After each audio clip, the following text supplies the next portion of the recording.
that person's gone. Because you know what? They have literally gone. They probably don't even know that they hurt you. You have been holding on to that mess, and they have gone on about their business. If it was a man, he's probably gone on, married somebody else. You still sitting at home. Yeah. He's gone. Let it go. We're going to start afresh today. We're going to start afresh today.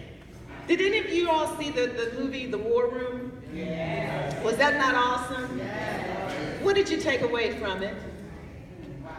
Wow. Pray for everything. And then the thing I got from it, and you know what I liked about the movie, it was that it was stuff that I already knew about God, but just to see it on the screen and see it play out, and it's just something about writing that thing down and then start speaking it. And Clara's house was just a mess. The husband was doing all kind of craziness. And I love the part where she was at home praying and he was about to slip up, at the restaurant with the girl, and how that prayer just went through just like that. So it's something about creating your own war room. I don't have a real big house, so I didn't have a closet that I could spare. But after the move, I went home just trying to find me a corner that I can start putting my stuff up. And I got my stuff up there, and I speak it every day. So, that's what I took from that movie, and that's what I loved so much about the movie. So that's why I had you to do that exercise today, because you need to get rid of some stuff, find your own little war room at home, and put some things in place, put the foundation in place. But I can only empower you today by just telling you my story. And I hope that my story helps someone today. I awakened on the morning of March 9th, 2005, a single mom. No road map, no visitor's guide, no GPS, no book on how to do this thing. And the questions were coming faster than the answers. I didn't know, okay, I'm gonna change it. I knew how to cook, but I never cooked. My husband did all the cooking. And so there I was, a single mom with 2 small girls, and they wanted to eat. And I didn't know how to cook, or hadn't done it in a while. So I had to learn how to do things, and I kept wondering, God, where are you? I wasn't the one who paid the bills. He did all of that. So as the bills were coming in, I was like, what do I do with these? It was really, really difficult. And I had to look within myself for strength, courage, endurance to try and get through all of that. But the one thing that I knew from my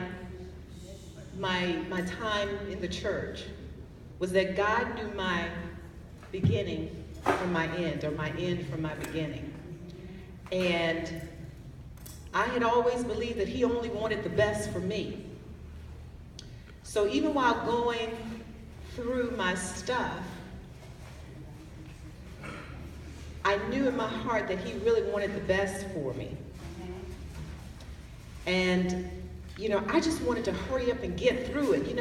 I know that there's always good at the end, but I just wanted to hurry up and get to the end where it was going to be good. But you know what? He pumped the brakes on me. He said, we're going to take our time through this mess. We're going to take our time through the middle. Yeah, I know the end from the beginning, but I want you to start working the middle. And He will do that because it's in the middle where you find your strength and your courage and your endurance. And so I would just kind of take my time and go through the middle.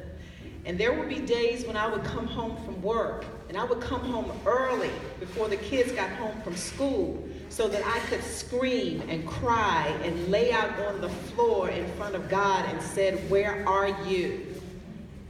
And then when it was time for the kids to come home, I would freshen up my makeup, and I would be there with smiles. It's been a great day. How was school? Somebody knows what I'm talking about. You know, there were times, you know, we were going through our struggles in the summertime, you know, when the ice cream truck would come around and all the kids wanted to go to the ice cream truck, and my girls couldn't go to the ice cream truck because I didn't have the money for them to go to the ice cream truck. And so I tell this story a lot, but now in my house, right now, if you go to my house today, there's always ice cream. Because they will never be without ice cream again. Something so small as that, but we will never be without ice cream again in my household. And some of those popsicles are probably stale and everything else, but when I open the freezer, we have popsicles. And they are getting ready, one is getting ready to go to college, and she's like, Mom, why are you still buying popsicles? I said, don't worry about it, it's my thing. I just want to make sure we have popsicles in the house. So, it was things like that oftentimes came up in my household. So what I want to tell you is that it's in the middle where you're tested with your faith and your character. I discovered that in the middle that God was more interested in changing me than he was my situation. And that was a revelation. I was impatient. You know, and I'll tell you, he'll use people, he'll use situations and circumstances to change what he wants to change in you. I was impatient, so every time I go to the grocery store, guess what? I picked the line that had the long, you know, the lady in front of you had 1,000 coupons, and I'm sitting there going, I always pick the wrong line. And he was using that to show me, look, you need to slow down and stop being so impatient. Can you think of a situation where you know you need to change something and you always encounter that same thing all the time? Yeah.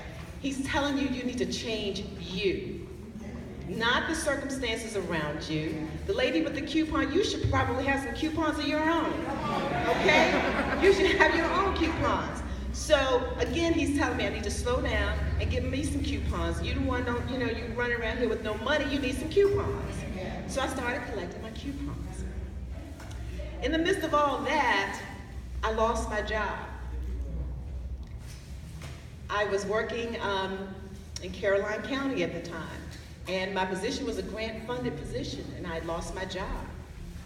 And they said, well, we're gonna pay you through the end of the year. I was like, great. I'll just chill out from June to December, and then I'll look for a job in January. And we had the best time. I spent time with my kids. We did all sorts of things. But then January came around and I started putting in applications and nothing. I had a master's degree. I'm not saying that that's everything, but I just thought it wouldn't take me as long. A year and a half later, still no job. And I had to humble myself and go down to social services and get my what is the EBT card. And y'all, if you've ever been down there, the lines are always long. So I got down there and got in line, and I saw a lady from my church who happened to be a supervisor down there. And she saw me in line and she said, come here. And I was thinking, I know she don't want me to get out of this long line if I've been here about an hour. And so I got out of line and I went to her and she looked at me, she said, it's going to be okay. I said, okay. So I got back in line, I went through the process. I qualified for emergency food stamps. And I got in my car and all I could do was cry.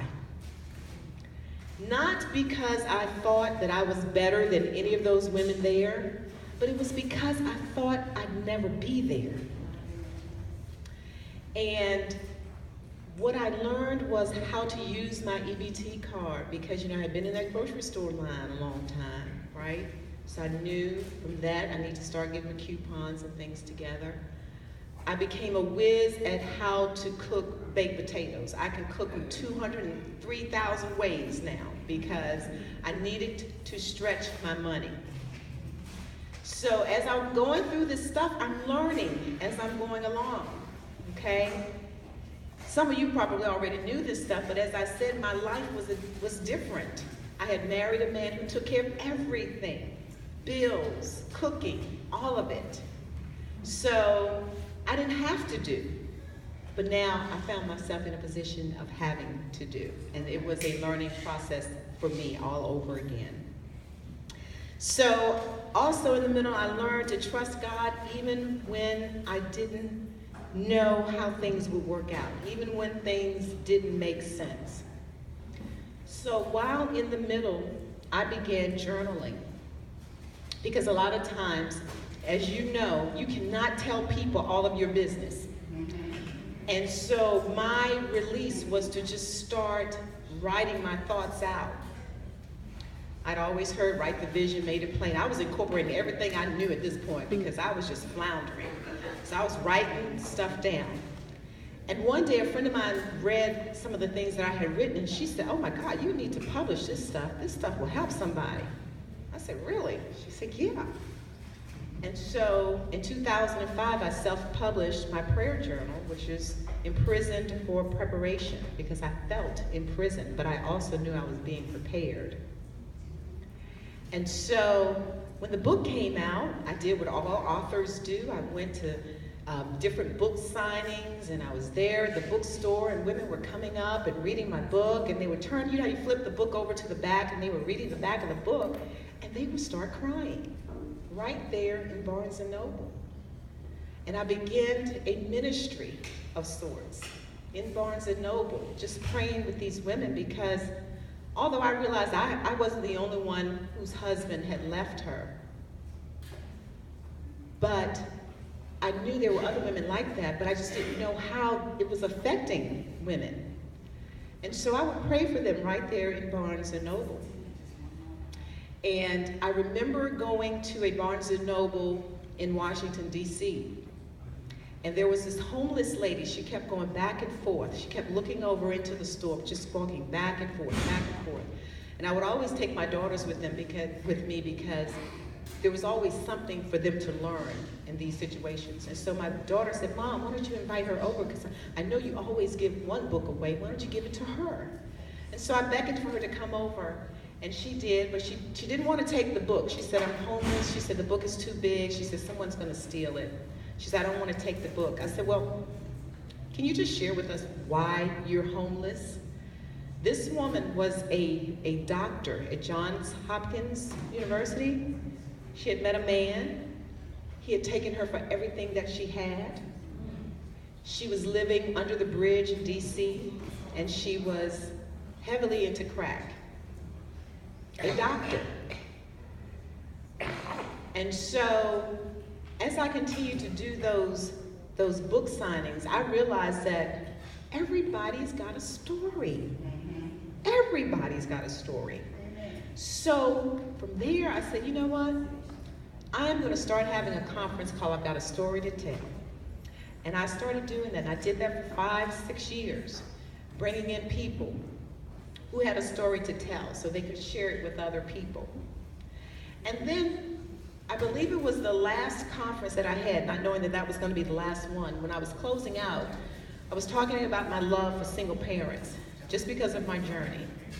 And I said, one day I am going to have a home for single moms and their children to live. And after the conference, I said, where did that come from? That was not my plan. But I'm looking back now. God spoke to me even back then. He spoke to me about the plans that he has for me. But it's what I want you to know, that it's through your adversity that you're going to find your destiny. And so it was for me. I found my destiny through all the stuff that I had gone through, all the crying, all the pain, all the times of telling my children, no, you can't do that because I can't afford that. Put a pin right there. Be very careful about what you speak. I had to stop telling my girls, I can't afford that. I had to start saying, I cannot get that today. Even though that day I knew I couldn't afford it. But I had to speak